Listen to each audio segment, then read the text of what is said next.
Hello YouTube, here we are on a nice wonderful wet rainy day. Well, an item that I've been waiting for a while now has finally came in at our local big box retailer type store. So of course, me being me, I swung on down and well, picked her on up. I had this item on a rain check for a few weeks and been checking the store inventory, I swear, every day. And well, today I noticed it was in. And no, it's not another table saw. If you guys can read that, it's a dual-bevel sliding compound miter saw. A 12-inch blade with a 15-amp motor. So basically that's kind of a look. That's what it's supposed to look like when she's out of the box. It's got a dust collector bag, which you can hook up to your homemade dust collector system. It has one of those fancy laser thingies that tell you about where your blade's going to go.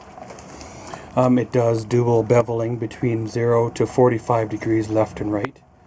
Slide cutting head for cross cuts up to 12 3/8 in width. So let's unload this out of the truck, take her on into the garage, and well, we'll do our unboxing. Okay guys, so here we go. Pretty much all set up here to do the unboxing video of the Mastercraft Maximum Hawkeye laser sliding compound miter saw. So of course I give the tape a wonderful cutting.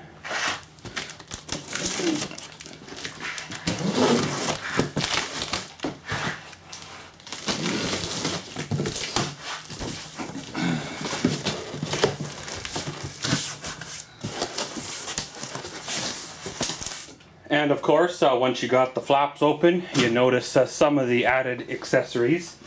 Some of the instruction manual here, as well as, of course, you got the dust bag, you got the work clamp, of course you have, you know, a tool set, and well, these are your extensions here that allow you to cut bigger pieces without having to put your hand so close to the blade. So we'll take those on out, and then we'll pop out the big chunk of foam here.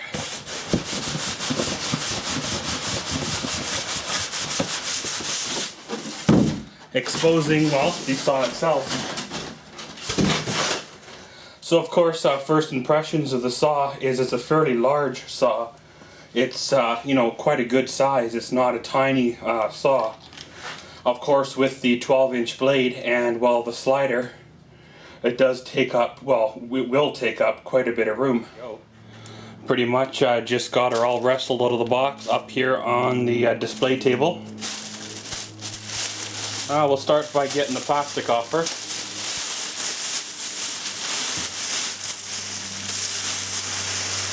Of course, now you can have yourself a semi-full look at the saw itself. It has a nice, you know, gray type of finish, of course made out of plastic, and then you have your, you know, metal type of, well, probably pot metal, of course, for the, you know, the arm, of course, the work surface and the sliders. And you have little plastic knobs here for the adjustments. This one here releases the head so it'll pivot up and down, and of course you got one at the back that locks the slide, and same with back here. You know, there's a lot of little plastic, you know, knobs here. Of course, this little port here is where you hook onto your vacuum or any type of dust collection system you have. You can get adapters to fit this, or you can just use what they gave you, the handy dandy Mastercraft little bag here. Got itself a zipper on the bottom to empty it, stick her on there, and then away she goes, right? So of course, to unlock the head so it'll slide back to front, you turn this little knob, giving her an unlock, and then basically, well, away she goes, right? So to unlock the head so it'll pivot up and down, you know, to make cuts and stuff, it's this knob right here. Pretty much you apply gentle pressure onto the head, pushing her down, that relieves the tension on the little, you know, bolt in here in the wing nut. And then basically you just give her a pull, and then she pops, you know, right open, right? And then of course, to move it freely without having to use this little wing nut feature every time, you give it a quarter of a turn to the next little indents there, and then basically it'll pivot anytime you want or anywhere. So to give you a bit of a rundown on the motor here, it's a 120 volt, 60 hertz, 15 amp motor. The max RPM is 5,000 RPM a minute. And of course, like a lot of things, they are made in China and imported for, well, the company you bought it from, right? Now, one thing I like about this here saw versus some of the other ones in the same price point out there is the blade does have a 1-inch arbor instead of a 5/8 arbor like some of the other ones do.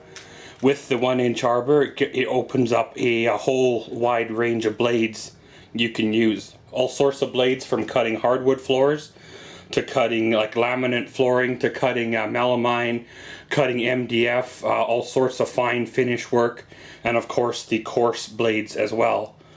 Where the 5/8 arbor, you can't find the same type of blades, same type of selection in them as well. So I'll move you over, guys, to the other side of the saw, and then we'll start some of the setup process. So of course the first things we're going to put on, one, we got the clamp here, which basically goes in this hole here. It acts like a third hand, if you will, to hold some of your work down so you don't have to put your hand so close to, well, the saw blade, obviously. So the clamp pretty much just drops right in there. Again, there's another one of those little plastic wing nuts that tightens on down to, well, hold it in place. You have your, well, wrenches and tools here to change your blade at the time when it does come dull.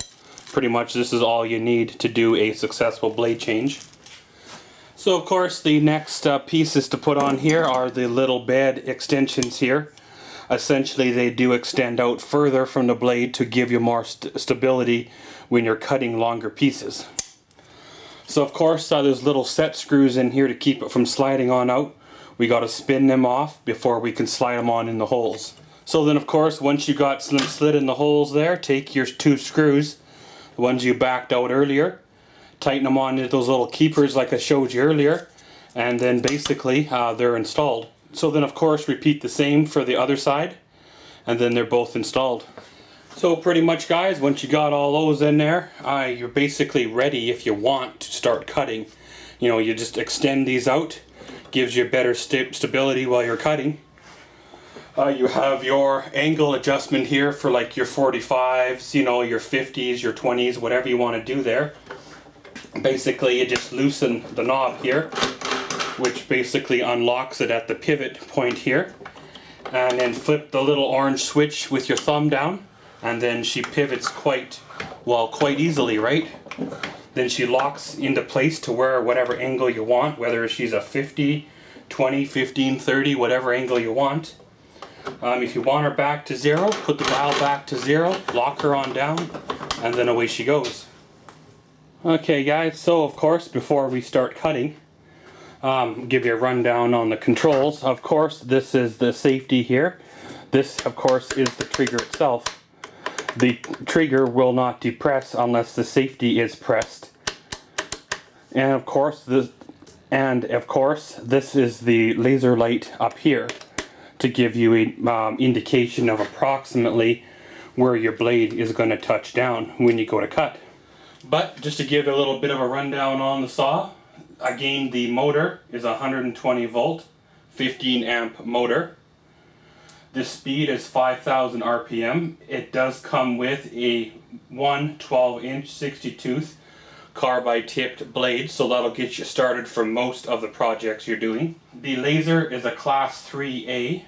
The laser wavelength is 650 nm. Cutting capacity is 4 1/4 by 12 3/8, so that basically handles quite a bit of the stuff that I'm going to cut. Again, that is mitered or zeroed out at 0 degrees for both angles. So of course I would recommend buying one of those miter saw stands for this here saw, preferably something with wheels so you don't have to haul her around and carry it like a baby. Because the saw weighs, in its dry state like you see right now in front of you, It weighs 47 pounds 6 ounces, so basically 50 pounds. So it's not something you're going to want to be hauling around all the time, so it's probably best to have wheels under. But guys, this has been an unboxing, little bit of a first look of a Mastercraft Maximum Hawkeye Laser Dual-Bevel Sliding Compound Miter Saw. So of course, to watch out for part 2 of this video where we actually put the saw to work. You actually can hear it cut, you know, and hear the noises it makes and all that good stuff. And yeah, as always, thanks for watching Maxwell's World. Comment, subscribe, and enjoy.